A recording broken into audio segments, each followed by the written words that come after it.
Gusto mong mag-withdraw sa Nikki Live pero hindi mo alam, panoorin mo ang video na ito hanggang dulo. At dahil umabot na ng $10 ang aking inipon, kailangan ko na itong i-withdraw para ma-try ko na din kung legit nga si Nikki. Diyan na po natin i-click para ma-withdraw na natin ang ating naipon. Pagkatapos ko na i-click, ito ang makikita natin. Then click withdraw. At ayan, nakita nyo naman na umabot na ng $10 ang aking naipon. Dito naman sa withdraw method, piliin na nga po natin kung ano ang dapat natin pag-transferan. Pagkatapos may click, maraming option dito na makikita natin kung saan natin i-transfer ang ating pera. Pwede din naman sa GCash, USDT, EP at ayan, may GCash bank card din. Pero mas madali kasi kung GCash na lang. Sa akin kasi GCash lang ang lagi ko ginagamit. Dito naman sa account, i-type natin ang ating mobile number sa ating GCash account. At ayan guys, na-submit ko na at kailangan natin i-confirm. At pagkatapos na ma-confirm, babalik tayo dito, then i-submit na nga ulit natin.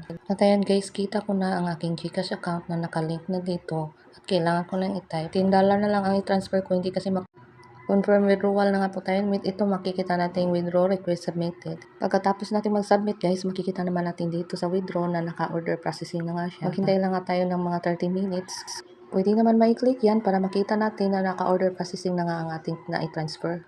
Ayan guys, makikita natin na 9.6 USD lang ang mai-transfer sa akin dahil kinaltasan ng 0.4. Bale yun ang kinuha nilang transaction fee sa akin. Inopen ko na ang GCash account ko guys, baka meron ng laman. At ayan guys, na-receive ko na po ang withdrawal ko kay Nikki Live. At thank you, legit nga po si Nikki.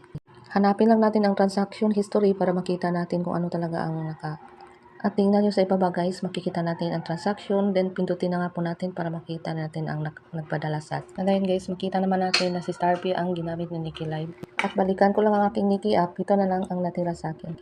Ayan guys, kung nagustuhan nyo ang video na ito, paki-like, follow, and subscribe for new videos tutorial. Maraming salamat!